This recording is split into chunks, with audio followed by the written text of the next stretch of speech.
Hi, and welcome back to my channel. This is Mariah, and this is episode 6 about living a lifestyle through faith and freedom with your journey with endometriosis. And also, my channel is a welcome mat to anybody that wants to follow our journey and also know more information about what endometriosis is. And so I have been researching some communities. Sorry, I just hit my keys. I've been researching more and more about endometriosis and communities aside from social media, because I know on social media you have to be invited to a lot of groups. A lot of them are private and closed, and this is just an open community that I'm looking for. So I found out some information through Seek Endometriosis. And Julianne Hough, if you don't know who that is, she's a dancer, an actress, and she sings as well. She's a spokesperson for endometriosis because she has endometriosis.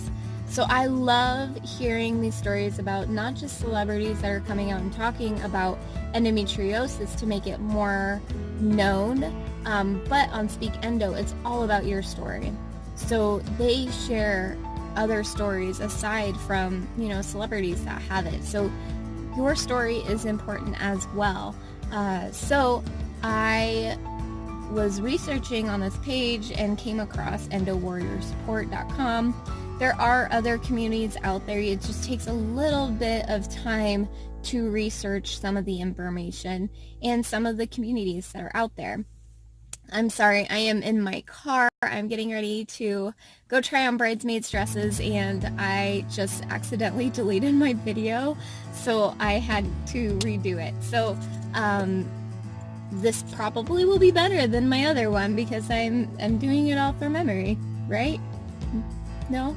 Maybe not. Okay. But so just a couple fun facts about endometriosis. There's two that I found very interesting, and something that people think are a myth a lot of times as well. A cure for a lot of people will say, if you would just get a hysterectomy or pregnancy or menopause, that is not a cure for endometriosis. Because what is happening is there is endometrium within your uterus that is growing outside of your uterus and can grow on other organs. So if you get a hysterectomy and you're not diagnosed with endometriosis, and endometriosis is left on an organ, that would still cause, pain, and even if you go through menopause or anything like that, it's going to still be there. I have heard a lot of times when people do go through pregnancy, it reduces the amount of pain that you go through. It doesn't cure you. It's still there. It's just that it's reduced pain. The pain is reduced for you. So for me, just to update on my pain, I had my surgery in May of 2018, and it is September now, and my pain had already come back. It's not 10 times fold or anything like that. It's just I'm more aware, and I know where to pinpoint the pain and what is causing it. And there are times where it's progressing a little bit more, but if I take the certain actions that I need to take, so such as eating right, or even reducing the amount of sugar that I take in, I notice when I take in sugar, my pain for that following week or that next day is excruciating. So reducing the food what you eat, and just being aware of what you're consuming into your body. Your body is a temple, and you gotta take care of it. And exercising, walking even helps me personally. So there are times where it's painful and I can barely walk, but there are times where it's manageable and I'm able to take a few pills for it to manage the pain. So that's endo fact number 1. Endo fact number 2, just because you have stage 1 doesn't mean that your pain is less or worse than those with stage 4. So stage 1 can have terrible excruciating pain, and then those with stage 4 can have hardly any pain. So just because of the stage of where you're at doesn't correlate with your pain at all. So I just wanted to throw that out there. If somebody says, I'm stage 3, doesn't mean that they have 10 times more pain than those with stage 1 or 4, or, it doesn't matter. Everybody's pain is different. Pain tolerances are different, and your body absorption, what you're consuming, everything is just, it's all different. And endometriosis, there is no cure for it. There is no exact pinpoint for what the reasoning is behind any of it. So I did go to my doctor and I said, I am getting a little impatient, not to be impatient, but I do want to explore my other opportunities that I have out there with fertility, because I do want to do it as natural as possible. But she said, with endometriosis, we really don't quite understand it fully. We don't understand if the egg is broken down before fertilization, or if a chemical is released during fertilization and it breaks down the egg and the sperm and whatnot. So she kind of gave me a little rundown of, unfortunately, we really don't understand endometriosis in its full entirety.